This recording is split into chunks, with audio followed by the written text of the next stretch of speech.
Hi, I present my course project on shape from heat and light. The recent framework of recovering shape relies on two input, the shape Laplacian and shading map. This recent work assumes that the shape Laplacian can be obtained from a single thermal video, which models the heat conduction at the surface. And the shading map can be obtained using also a single thermal video, but restricted to visible-only lighting, which is demonstrated in the joint light and heat transport paper modeling the absorbed light. In this project, I focus on two aspects. The first one is replicating and improving this shape from Laplacian and shading method, and the second part is proposing a new method, potentially useful to obtain shading, using a single visible thermal image pair. Now let's dive in first into the motivation of shape from Laplacian and shading. There's a lot of research in the direction of single image shape recovery based on shading map. However, they all suffer from this well-known cone shape ambiguity. Therefore, the past papers has relied on different priors, including smoothness, known boundary, or lighting prior. The paper of shape from Laplacian and shading answers this question: how can shape ambiguities be resolved using a shading map? The key insight lies in joint light and heat transport.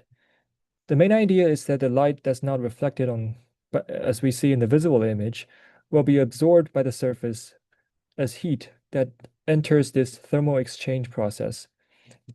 This process includes heat convection, conduction, and radiation. A thermal camera can capture this radiation in a long-wave infrared wavelength, and the conduction is shape dependent.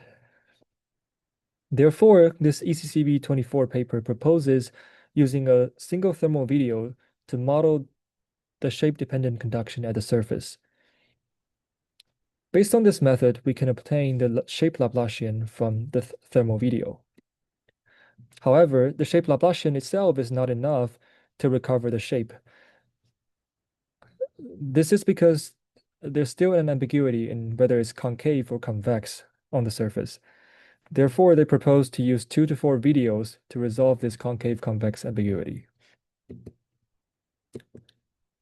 To improve upon this ICCB 25 paper proposed using the shading map to disambiguate this concave-convex ambiguity.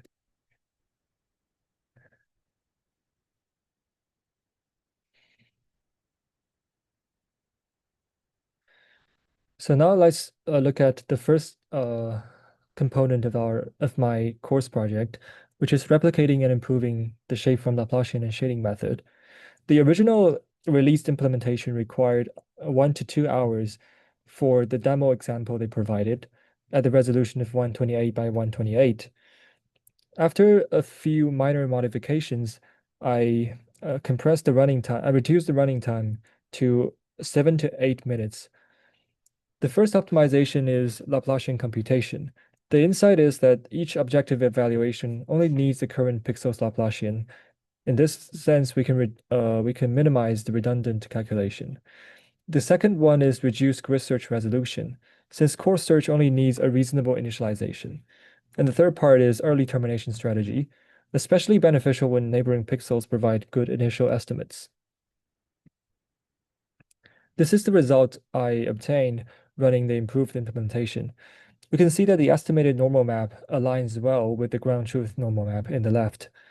And also the visualization of two types of errors shows a decent performance.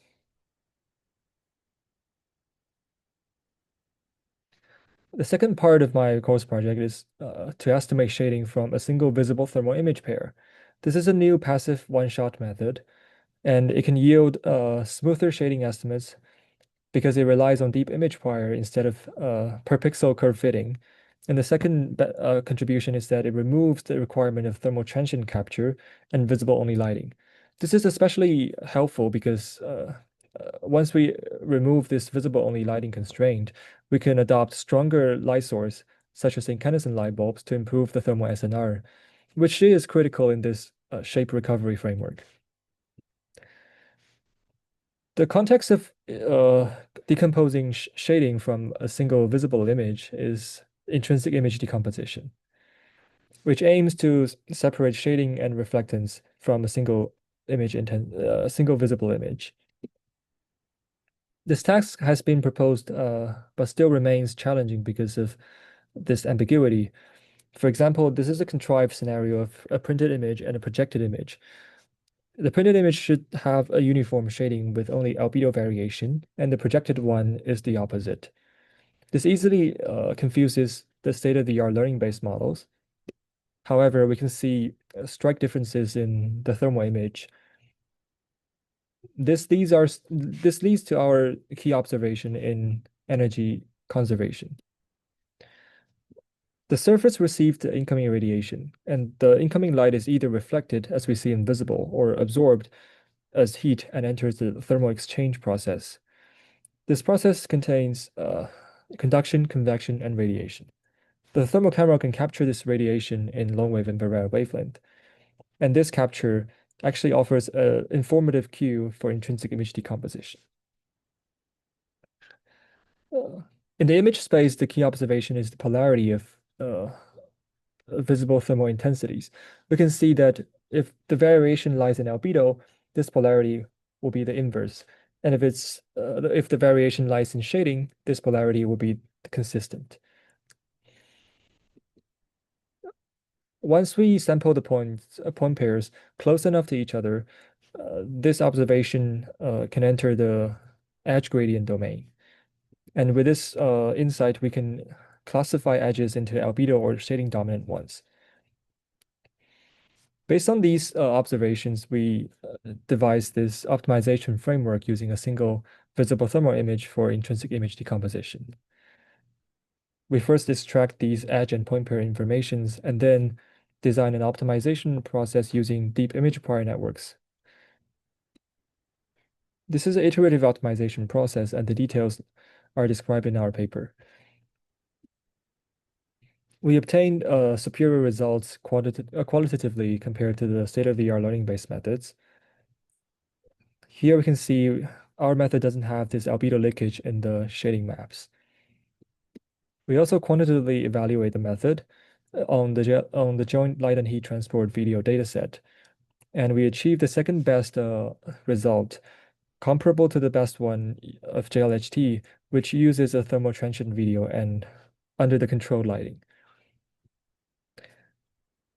To conclude, my course project focused on two aspects. The first one is improving and replicating the implementation of shape from Laplacian and shading. And the second one is proposing a potentially useful method obtaining shading from single visible thermal image pair.